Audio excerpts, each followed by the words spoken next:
Ang Atmos 2000 self-propelled artillery system ng Philippine Army balak pang dagdagan.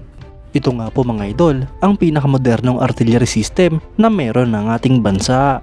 Yan ang pag-uusapan natin, pero bago yan, kung bago ka lang sa aking channel, ay huwag mong kalimutang mag-like, subscribe at i-hit mo na rin ang notification bell button para lagi kang updated sa mga bagong videos natin.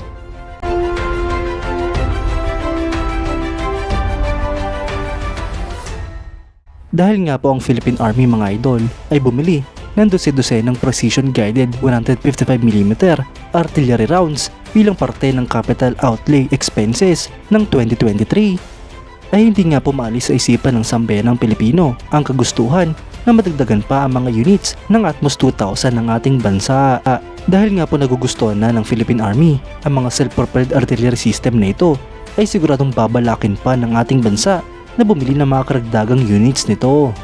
Ang pagbili nga po sa maraming karagdagang rounds ay nangangahulugan lamang na epektibo ang sistema ng Philippine Army. Kaya't marami nga po ang nagsasabi mga idol na kulang ang 100 units ng Atmos 2000 mula sa Israel. Ang Atmos mga idol, autonomous truck-mounted howitzer system, ay isang 105mm 52 caliber self-propelled gun system na minamanufacture ng Israeli military manufacturer na Sultam Systems. Ang system nga pong ito mga idol ay long range, fast moving, truck mounted na may higher firepower at mobility, gayon din ang rapid deployment, short response time at operable sa lahat ng terrain areas. Ang system nga pong ito mga idol ay integrated ng fully computerized system na may improved automatic control, accurate navigation at target acquisition. Ang system nga pong ito mga idol ay nag-offer ng iba't ibang gun barrel lengths mula 39 hanggang 52 caliber. Ito nga po mga idol ay upang ma-meet ang iba't ibang customer requirements. Ang Atmos mga idol ay fitted ng 155mm 52 caliber ordnance na conforms sa NATO Joint Ballistic Memorandum of Understanding. Ang bridge mechanism nga po nito mga idol ay horizontal sliding na automatic na nagbubukas sa bandang kanan na may self-sealing metal obturating ring. Ang buffer naman nga po nito ay hydraulic cylinder na may hydropneumatic recuperator. Ang recoil length naman ay mula sa 850 hanggang 1900mm. Ang Atmos 2000 mga idol ay nagdadala ng total na 27 na 155mm projectiles at associated charges.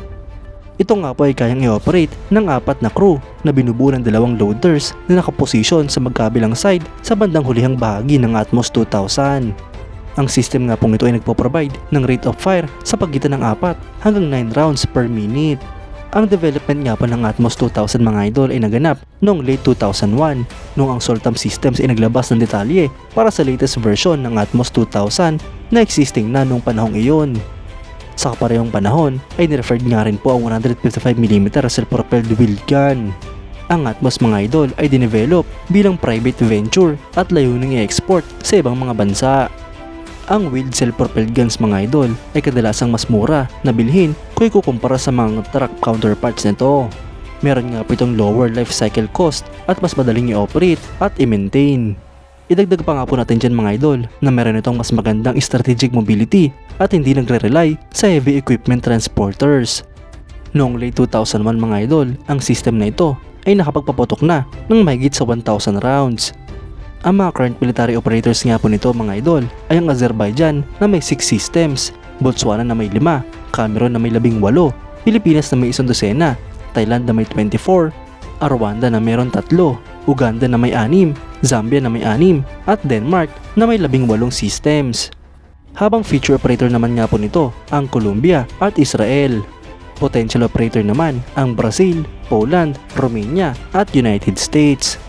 Mga idol, isang malaking advantage nga po para sa ating bansa ang magkaroon ng mga karagdagang Atmos 2000 self-propelled artillery system. Convenient nga po ito para sa ating bansa mga idol dahil mas mura, mas madaling i-operate at mas madali ang maintenance nito.